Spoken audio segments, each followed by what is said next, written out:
The night was restless.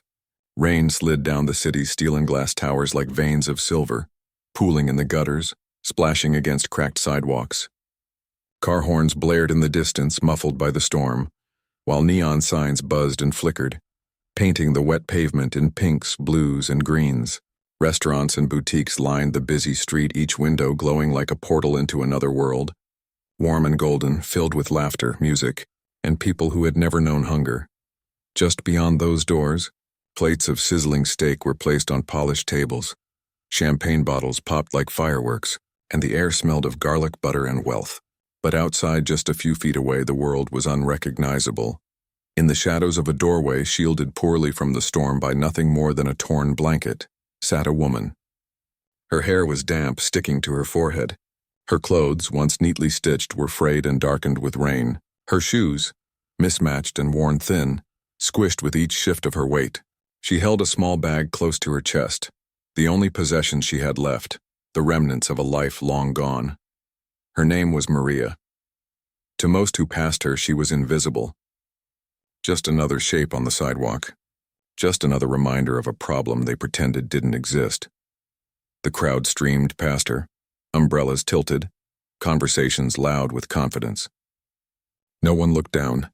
No one stopped. A businessman adjusting his cufflinks stepped wide to avoid her. A couple, arm in arm, clutched their shopping bags tighter as if poverty were contagious. A group of young people laughed as they darted into a cafe, never noticing the pair of tired eyes that followed them. But Maria noticed everything. She noticed the warmth spilling out of those restaurants, the sound of clinking glasses, the flashes of diamond bracelets and designer shoes. She noticed the laughter, the kind that felt so far away from her own reality it might as well have come from another planet. And yet she did not envy them.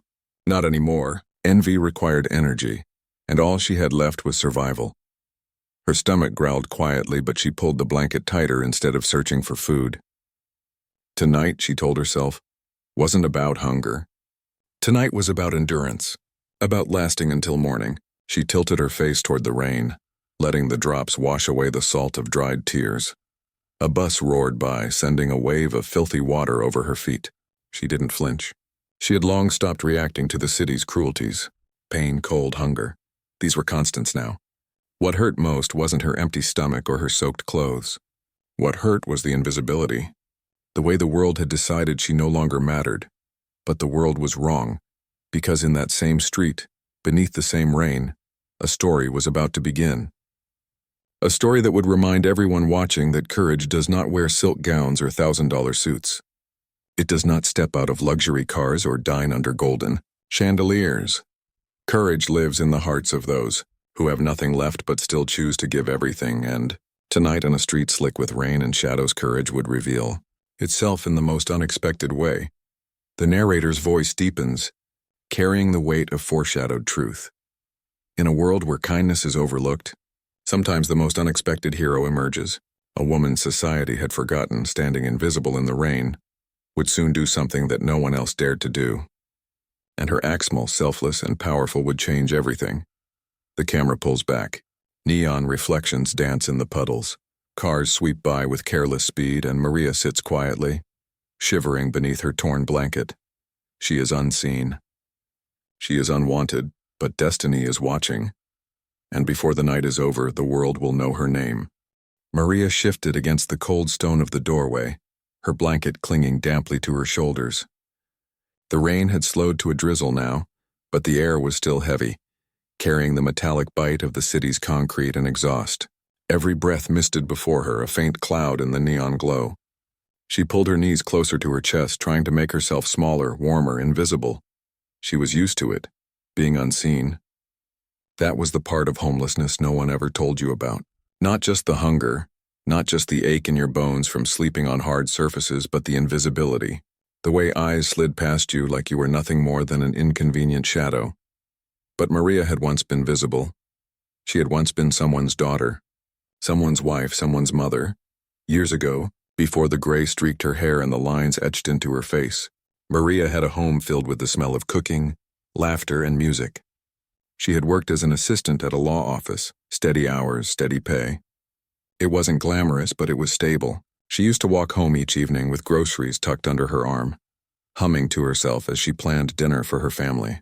Her husband, a kind man named Javier, would meet her at the door with a tired smile after his construction shifts. Their daughter Sofia would run into her arms, clutching her school drawings with crayon-scribbled hearts. But then life turned. Javier got sick.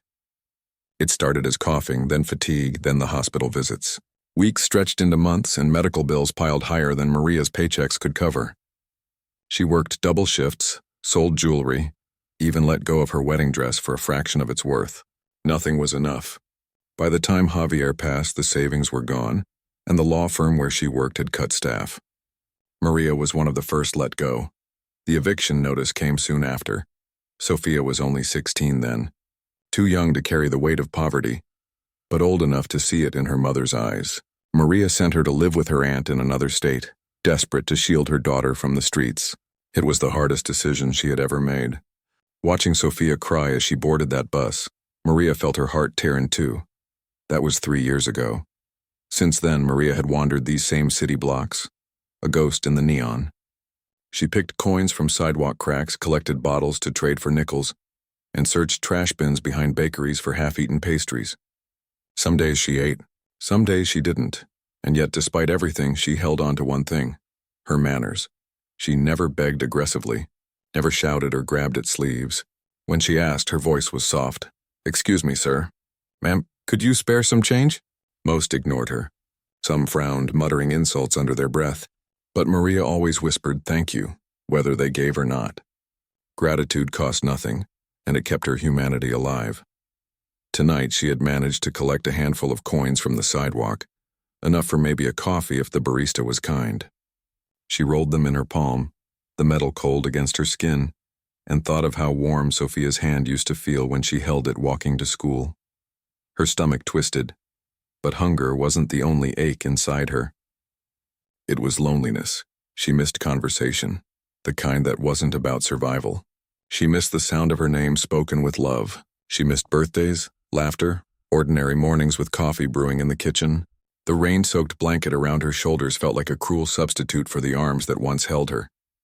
She tilted her head back against the stone wall, watching the blur of headlights pass. A couple hurried by under a shared umbrella. The man glanced at her briefly, then leaned closer to whisper something to his partner. She caught the word filthy before they disappeared into the glow of a restaurant doorway. Maria closed her eyes, inhaled deeply, and reminded herself not to cry. Tears made people look at her with pity, or worse, disgust. She didn't want pity. She wanted dignity. She thought of Sofia again, wondered if she was still in school, if she was safe, if she still thought of her mother. Maria hadn't seen her in nearly a year. Letters were impossible without an address, phone calls impossible without money. But in her heart she carried Sofia's face like a candle in the dark, the memory that kept her from breaking completely, and through all of it, through hunger, cold, and invisibility, Maria held on to resilience.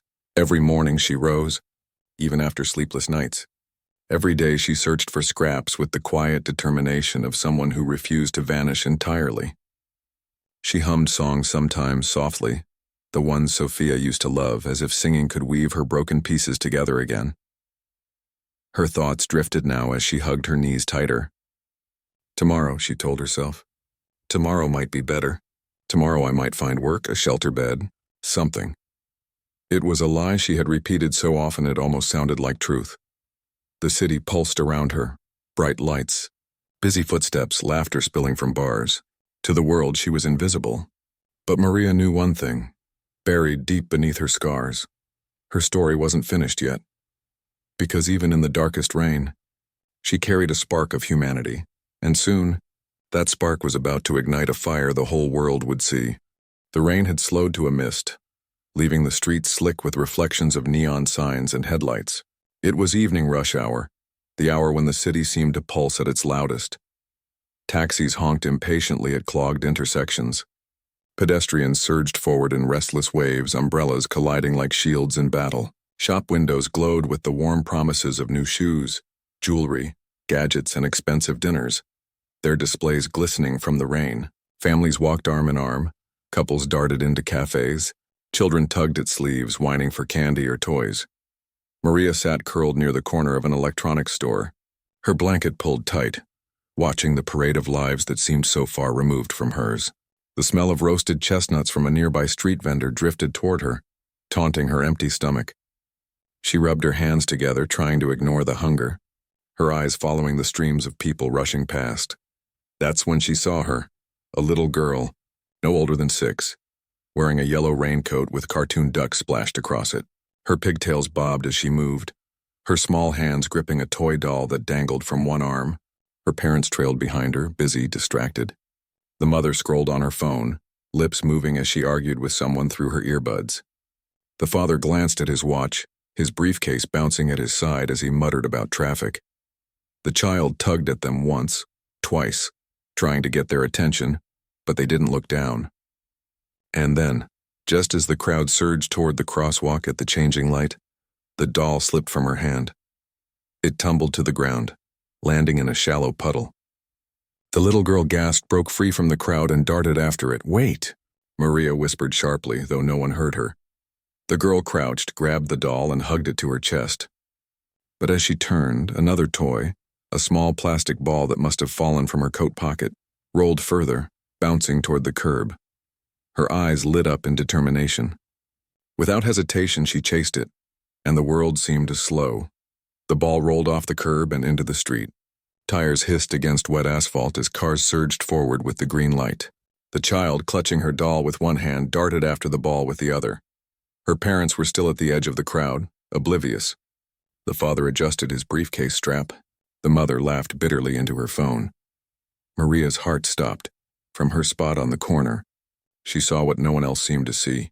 The headlights of a black sedan barreling down the lane, its wipers slashing across the windshield. The driver had no idea a small figure was stepping into his path. "No," Maria screamed, scrambling to her feet. Her voice cracked through the city noise, but it was lost in the symphony of honks, footsteps, and chatter. She dropped her blanket, bare feet slapping against the wet pavement as she lunged forward. Time fractured into moments. The little girl's shoes splashed in the puddle as she bent to scoop up the ball. The sedan's headlights flared brighter, reflecting off the slick street.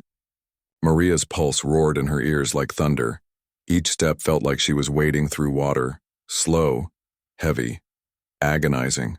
She stretched her arms forward, desperate, praying. The girl straightened, triumphant with her ball, and turned directly into the blinding lights of the car. Gasps erupted from the crowd as people finally noticed. Someone shouted, "The kid!" Another screamed, "Stop the car!" But no one moved. No one acted. No one except Maria. Her legs burned as she sprinted off the curb, rain stinging her face. She reached the child just as the sedan skidded, brakes screeching, tires spinning uselessly against the wet asphalt. The sound tore through the street, sharp and shrill, a scream of rubber and metal. Maria scooped the girl into her arms and hurled her toward the sidewalk with a force born of sheer terror. The child tumbled into the arms of a bystander, the doll clutched tightly to her chest, eyes wide with shock but unharmed. And Maria felt the rush of air as the car screeched past, missing her by inches. The force of it spun her slightly, nearly knocking her down, but she stayed upright, panting, trembling, her arms empty but her soul ablaze. For a heartbeat, the world froze. The driver slammed the horn, leaning out the window to curse at the chaos. The crowd erupted into shouts, some gasping in horror, some cheering in relief. Parents screamed for their child, rushing forward at last. And Maria stood in the middle of the wet street, chest heaving, rain dripping from her hair, staring at the little girl who now clung to her mother's side. The child's eyes met hers. Wide, innocent, grateful, Maria managed a small, trembling smile. She whispered, barely audible over the noise, "You're safe now." The neon lights flickered on the puddles around her, the city still roaring in every direction. But for Maria, the moment was silent, sacred. She had no home. She had no family beside her. She had nothing to her name but damp clothes and a frayed blanket. And yet, she had just saved everything that mattered. For a moment, there was only silence, the kind that clings to the skin after danger brushes past. Maria, still trembling, stood frozen on the wet pavement, her hair plastered against her cheeks, her chest heaving. She had just pulled a child from the jaws of death. But instead of applause, instead of gratitude, the first word she heard sliced through her like a blade. What were you thinking? The girl's mother shrieked, pulling her daughter close. Her perfectly manicured hand gripped the child's shoulder so tightly the little girl winced. You could have hurt her. You filthy woman. Maria blinked. She thought she must have misheard. Hurt her? She had just saved her. The father stepped in, his face red with fury. His expensive suit was unruffled, but his pride clearly wasn't. What gives you the right to touch our daughter? You could have traumatized her. People like you shouldn't even be near kids. The words, people like you, hung in the air like poison. The crowd, instead of correcting him, began to murmur. Passers-by glanced at Maria not with admiration, but suspicion. The kind of suspicion that stripped her of humanity and left only a label. Homeless. She's dangerous, someone whispered. She probably scared the child.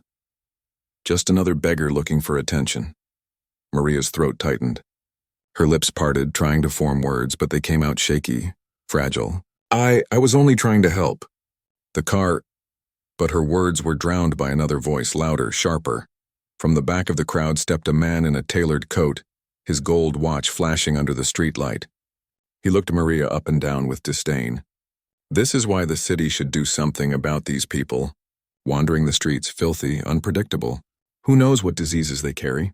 And now they're grabbing children? The murmurs grew louder, heavier, fueled by his authority. Heads nodded. Fingers pointed. And with each word, Maria felt herself shrinking, folding inward, her courage dissolving beneath the weight of judgment. I didn't... She tried again, her voice breaking. But the mother cut her off. Stay away from us. From everyone. Do you hear me? You don't belong here. Tears welled in Maria's eyes. Her hands trembled. She wanted to scream, to cry out the truth, that without her their little girl would be lying broken in the street right now. But the words lodged in her throat, suffocated by the cruelty pressing in from all sides. The little girl, still clinging to her doll, looked up at her parents with confusion. Then she turned her small, innocent gaze toward Maria. Her voice, tiny but clear, broke through the venom around them. She saved me. The crowd paused, startled. The girl's words were soft, but they rang like a bell in the storm. She saved me, the child repeated, hugging her doll tighter. Her eyes never left Maria's, but the adults ignored her. Her parents pulled her closer, shushing her as though her truth were an inconvenience. The wealthy man sneered, muttering something about kids not knowing any better. The moment that should have redeemed Maria was buried under arrogance, and Maria stood trembling, her heart cracking under the weight of their rejection. She bit her lip, forcing back sobs, her body shivering not just from the cold rain but from the ache of injustice. She had risked her life for them, and now she was being crushed by their scorn. The air grew heavy with cruelty. No one applauded. No one thanked her. The neon lights still flickered overhead. Cars still roared down the street, but for Maria, the world had narrowed to a circle of accusing eyes. And in the middle of it all, she felt small, invisible, broken. Yet somewhere in that crowd, unseen by most, a pair of watchful eyes were locked on her. Not with judgment, but with quiet strength. Across the slick, rain-drenched street, tucked into the shadow of a flickering neon sign, sat a man in a dark gray hoodie. He had been there all along, quiet, still, almost invisible. A takeout container sat beside him on the bench, steam rising faintly into the cold night. His broad frame was relaxed, one boot crossed over the other, hands clasped loosely as if the storm of the world had nothing to do with him. But his eyes were fixed on Maria. While the crowd jeered and spat words sharper than knives, he hadn't looked away once. His gaze followed every tremble in Maria's hands, every flinch at the insults, every tear she blinked back. The people closest to her saw only rags and dirt. But this man, this silent figure, saw something else. Strength. Courage. A spark the others were too blind to notice. For a long moment he didn't move. He simply observed, like a mountain watching a storm rage at its base, steady, unshaken. The drizzle tapped against his hood, sliding down in rivulets, but he sat untouched by the chaos across the street. And then, slowly, murmurs began to ripple through the crowd. Not from Maria's side, but from bystanders farther down the block, people who had spotted him. Wait, is that? One man whispered, tugging at his friend's sleeve. No way. No way it's really him. What would he be doing here? A teenager, phone already halfway out of his pocket, squinted through the rain. Bro, I swear that's him. Look at the size of him. No one else looks like that. One by one, heads turned toward the figure on the bench.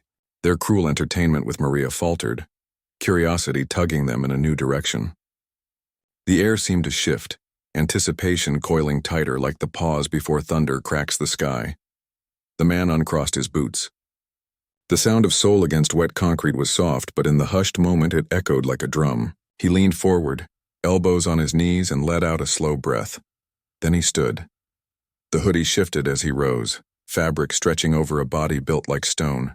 He was massive, towering, broad-shouldered, a presence that dwarfed the street around him. For the first time all night, the mockers grew quiet, their words dissolving in their throats. He adjusted the hood slightly back from his forehead. Not enough to reveal his face, just enough to let the light catch his jawline. The whispers grew louder. It is him. Oh my God, that's The Rock. No way. What's he doing out here? Holy, he's walking over.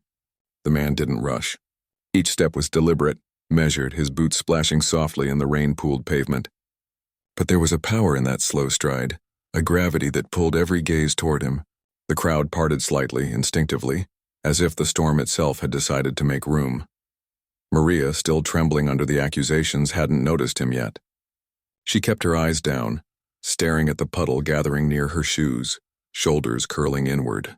She was too consumed by shame, too buried beneath the weight of their cruelty. But the child noticed first. The little girl, still clutching her doll, turned her head. Her eyes widened as she saw the giant of a man crossing the street toward them. For the first time since nearly losing her life, she smiled. A tiny, relieved smile that only children can summon when they sense safety walking their way. The Rock's gaze flicked to her for a brief second, softening, then returned to Maria. His expression didn't waver, carved from patience and resolve. The whispers had now turned into hushed declarations. Phones lifted discreetly or not so discreetly, trying to capture the moment. The wealthy man in the tailored coat faltered, his arrogance slipping as he realized who was approaching. The parents stiffened, unsure whether to keep up their scolding or fall silent under the growing weight of recognition. Maria finally lifted her eyes, drawn by the change in the air. She saw him then, this enormous figure in a soaked hoodie moving straight toward her. For a heartbeat, fear flickered. Was this yet another person coming to shame her? Another voice to pile onto her humiliation? But then she saw his eyes, calm, steady, not cruel, not mocking. Eyes that had seen storms and carried scars, yet still held something unbreakable. Hope. The Rock stopped at the edge of the crowd. His shadow stretched long under the neon light, spilling across the wet pavement, touching Maria where she stood shaking. He didn't speak yet. He didn't need to. The sheer presence of him silenced more than insults ever could. The wealthy man swallowed hard, fumbling for words. What's this? You've got no business. But his voice cracked. The Rock's head turned slightly, just enough to cut him off without a word. The silence was deafening, more powerful than any shout. The crowd, moments ago buzzing with mockery, now held its breath. Suspense gripped the air. Maria's tears slowed. Her trembling stilled as she realized she was no longer standing alone.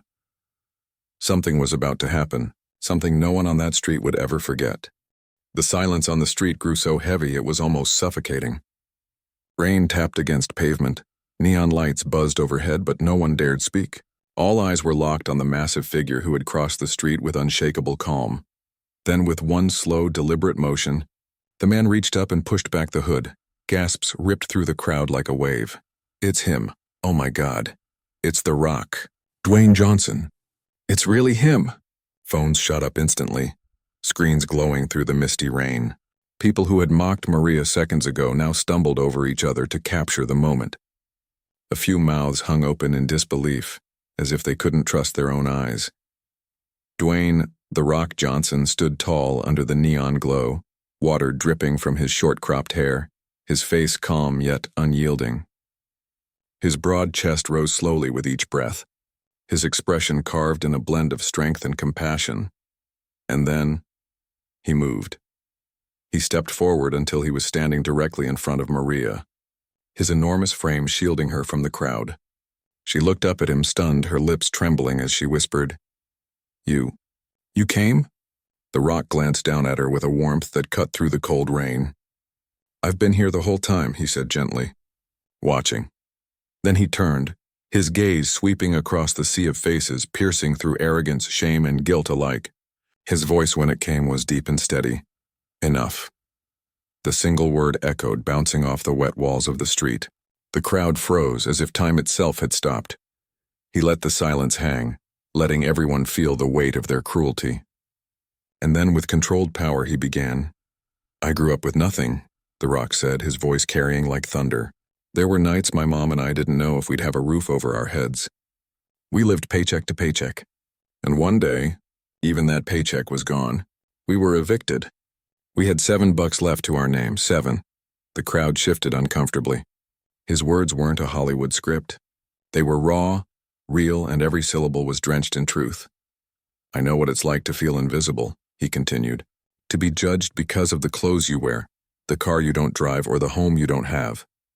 I know what it's like when people look at you and see less human, less worthy, less deserving of respect." He gestured toward Maria, who stood trembling just behind his shoulder. "That's what you did tonight. You judged her, not for her actions, not for her heart, but for the dirt on her clothes. You saw what you thought she was, and you missed what she truly is." Maria's eyes welled with tears. She raised a hand to cover her mouth, her whole body shaking, not from shame now, but from the weight of being seen. The Rock's voice grew firmer. "This woman," he said, pointing to her, "is more courageous than anyone here tonight. You all saw a stranger's child run into the street. Did you move? Did you risk your life to save her?" Silence. No one answered. No one could. She did, without thinking twice. She didn't see the dirt on her clothes. She didn't see what she lacked. She saw a life in danger, and she gave everything she had in that moment to protect it. That, his voice thundered now, his chest rising, is true greatness. A ripple ran through the crowd, a wave of guilt and awakening crashing together. Some lowered their heads. Some pressed their lips tight, fighting back tears. The Rock wasn't finished. "You think wealth makes you important? You think status makes you better? You think money makes you powerful?" He shook his head, water droplets flying into the night. "No. What makes you great is what you give when the world needs you. What makes you strong is what you do when no one is watching. And what makes you human is how you treat those who have less than you." He turned, kneeling slightly so he could meet Maria's eyes. His tone softened, deep warmth cutting through the steel of his speech. "You are a hero," he said. Maria gasped, her hands trembling as if she'd been struck by lightning, not of shame, but of honor. No, I'm just—" He stopped her with a gentle shake of his head. "You're not just anything. You're the reason a little girl is alive tonight. You're the reason we all get to be reminded that courage doesn't come dressed in fine clothes. It comes from the heart." Behind them, the little girl tugged her mother's sleeve. "Mommy," she whispered, her voice cutting through the silence. "She saved me." The Rock looked at the child and smiled, a small, genuine smile that softened his entire face. Then he turned back to the crowd, his final words steady and unbreakable. "Remember this moment, because greatness doesn't sit in your bank account. It doesn't shine on your wrist. Greatness is standing right here in front of you, wearing rags, soaking wet, but holding more courage in her heart than any of you ever showed tonight." The silence broke. It began with one clap, then another, then a wave of applause rolled through the crowd, echoing against the rain-slick streets. Some people cried openly, tears streaming down faces once twisted with cruelty. Others clapped harder, their shame dissolving into admiration. The parents of the little girl stood frozen, their heads bowed, the weight of their earlier words pressing down like stone. The wealthy passerby who had sneered before now shoved his hands into his pockets, unable to meet anyone's gaze. Maria sobbed quietly, covering her face as applause surrounded her. But the Rock gently took her hands, lowering them so her tears could be seen, not as weakness but as proof of her humanity, and the applause grew louder. For the first time that night, Maria stood tall, not as a homeless woman, not as a stranger, but as a hero. And Dwayne Johnson, The Rock, stood beside her, not as a celebrity, not as a movie star, but as a man who knew what it was like to be broken and what it meant to rise again. The applause still echoed down the wet street, but Dwayne Johnson slowly raised a hand. The clapping faded into silence again. He looked at Maria with a soft but firm expression, as if urging her to speak. Tell them, he said gently. They need to hear your story. Maria froze. Her instinct was to shake her head, to stay quiet. Her life had been a series of wounds she carried in silence, never expecting anyone to care. But his voice carried weight, not just of fame, but of someone who truly wanted her words to matter. Her lips trembled. For a moment she couldn't meet the crowd's eyes. She stared instead at the puddles shimmering under the neon signs. Then, slowly, she began. I wasn't always like this, she whispered, her voice soft but cutting through the night. I used to have a home, a family, a life. The crowd leaned in. Even those who had mocked her minutes ago now strained to hear. I was a wife, a mother. My husband David, he worked construction. Hard worker. The kind of man who'd come home covered in dust but still find the energy to play with our daughter before bedtime. And me? I worked at a diner. Long hours, sure, but I didn't mind. We didn't have much, but we had each other. That was enough. Her voice cracked. She paused, swallowing back the ache in her throat. Then David got sick. At first, it was just coughing. Nothing we thought was serious, but soon it was more. Hospital visits, tests, bills. She shook her head slowly, eyes glistening. The bills, they came faster than we could pay. Every dollar we earned vanished into pills, machines, doctor's visits. I worked double shifts, triple shifts sometimes, but it was never enough. Her hands clenched at her sides as if gripping the memory itself. When he passed, the light went out of our home. And then the debt came crashing down. We lost everything. Our house, our savings, even our daughter. She had to go live with my sister because I couldn't provide for her anymore. Gasps spread through the crowd. Faces that had been smug and arrogant were now streaked with shame. Maria lifted her head, finally meeting their eyes. Her voice grew stronger, steadier. You look at me and you see a woman in rags. You see someone broken, filthy, worthless. But what you don't see is the fight. Every day, I get up. I survive. I smile at children on the street because they remind me of my own.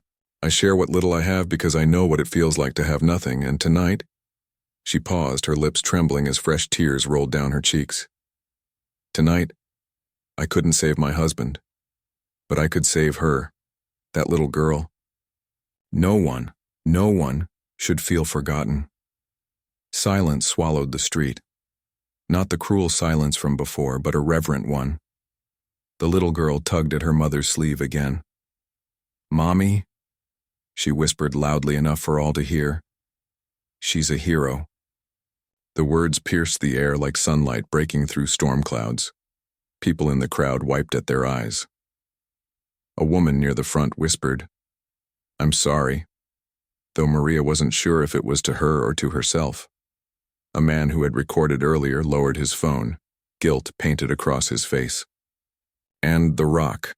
He placed a massive arm around Maria's shoulders, pulling her close. His presence was solid, immovable, like a shield. He looked out at the crowd, his voice steady and powerful once more. This, he said, motioning toward Maria, is what a true hero looks like. Not someone with wealth, not someone with fame. A hero is the one who gives when they have nothing left to give, who risks everything for someone else. And tonight, that was her. Maria broke into sobs, but they weren't the sobs of shame anymore. They were sobs of release, years of invisibility shattered in an instant of recognition. The crowd, once a mob of cruelty, now stood humbled. Some cried openly, some whispered apologies. Others bowed their heads, ashamed of how quickly they had judged. And in that moment, under the neon lights and the steady rain, Maria was no longer a shadow in the corner of the city. She was seen. She was honored. She was, at last, remembered. The night was still draped in rain, the neon signs buzzing above the street, but something had shifted. Where only moments ago cruelty echoed, now silence hung heavy, expectant, waiting. The Rock stepped forward, his arm still draped over Maria's shoulders, grounding her trembling frame. His deep voice broke through the tension, steady and warm. "Maria," he said gently, turning to face her. "You've carried the weight of the world alone for too long. That ends tonight." He reached into his pocket and pulled out a sleek black card. The crowd murmured as he turned to a nearby cafe owner who had stepped outside to watch the scene. "Make sure she has a warm meal, every day from now on." "Put it on me," The Rock instructed, his tone leaving no room for hesitation. He looked back at Maria. "And you're not sleeping on the streets tonight. I'll cover your shelter, your food, whatever you need until we get you back on your feet. That's a promise." Maria's hands flew to her mouth, her eyes wide with disbelief. Why would you do this for me?" she whispered. "Because heroes deserve to be taken care of," The Rock said softly, "and because no one should ever fight their battles alone." The crowd stirred. For the first time, they weren't looking at Maria with disgust or suspicion. They looked at her with recognition. A woman from the crowd, holding an umbrella, stepped forward. She removed the thick wool blanket from her shopping bag and carefully draped it over Maria's shoulders. "This will keep you warm tonight," she said gently. Another man, still in his office clothes, cleared his throat nervously before speaking. I own a small repair shop a few blocks from here. We need someone reliable.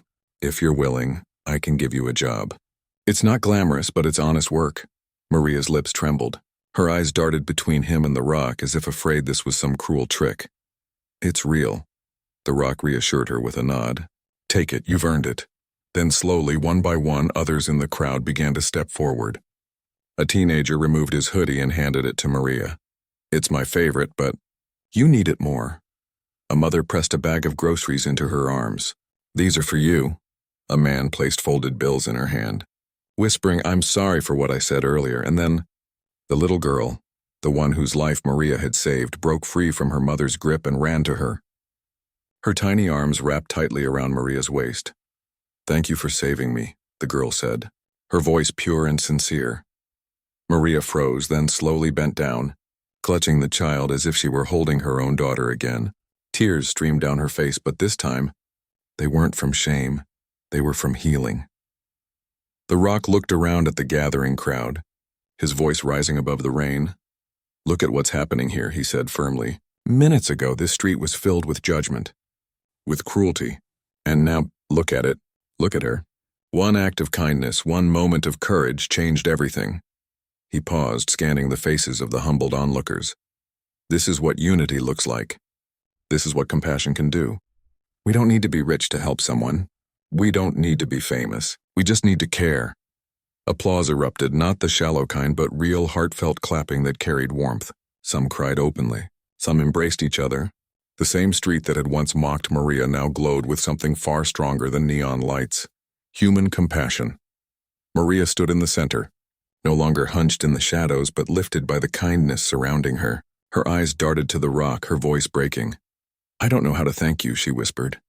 "You already did," The Rock replied, smiling gently. "You reminded everyone here what real courage looks like. You reminded them that true strength isn't about power or money, it's about heart."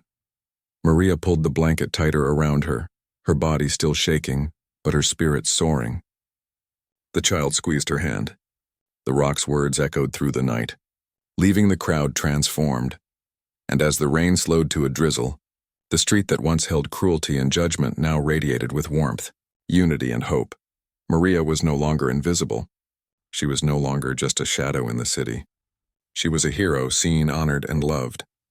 The rain had slowed, the neon lights flickering softly against the wet pavement. What began as an ordinary night on a busy city street had become something unforgettable, something that would live in the memory of everyone who stood there. The camera slowly pulled back, capturing the scene. Maria, no longer trembling, stood wrapped in the blanket gifted to her. Her eyes carried tears, but not of shame, of dignity restored. The little girl clung to her hand, a bond formed in a moment of courage and sacrifice. Around her, strangers who once hurled insults now stood united, their faces softened by compassion, their hands still reaching out with help, apologies, and respect. And towering beside her was Dwayne Johnson, The Rock. His presence was steady, his words still hanging in the air like thunder after a storm. He didn't come to show power. He didn't come to fight.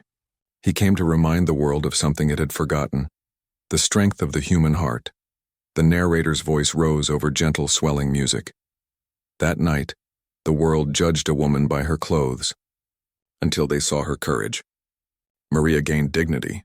The parents learned humility, and the rock reminded us all that true greatness isn't measured by what you keep, but by what you give. The camera followed Maria as she began to walk slowly down the street. Her steps were no longer hurried, no longer heavy with shame. Each footfall carried new purpose. She held the blanket tightly around her shoulders, not just for warmth, but as a symbol of kindness, of hope, of being seen. The crowd didn't look at her as an outcast anymore. They watched her as one of their own. Some smiled, some wiped away lingering tears. Others nodded in quiet respect, as though silently promising themselves to never look at another human being the same way again. Beside her, the little girl skipped lightly, still clutching Maria's hand. "You saved me," she whispered again. Maria looked down, her lips trembling into a smile. For the first time in years, she felt something she thought she had lost forever: pride. The rock stood behind them, arms crossed, watching with the faintest smile. He didn't need to say more. His job here was done. Maria was no longer invisible. She was a reminder, a lesson, a beacon. The narrator's voice deepened, the music building toward its final swell. Life will always find ways to test us. Some nights will be dark, some battles will feel endless. But in those moments, greatness is not found in power, wealth, or fame. It's found in kindness. It's found in sacrifice. It's found in the courage to give, even when you have nothing left. The final shot lingered. Maria walking down the rain-slick street, her silhouette glowing beneath the neon signs. She was no longer hunched in the shadows, no longer forgotten. She was walking with dignity, clothed not in wealth but in the respect she had earned, and the kindness now surrounding her. As the camera faded to black, the narrator spoke the last powerful words. Never judge someone by their appearance. Judge them by their heart.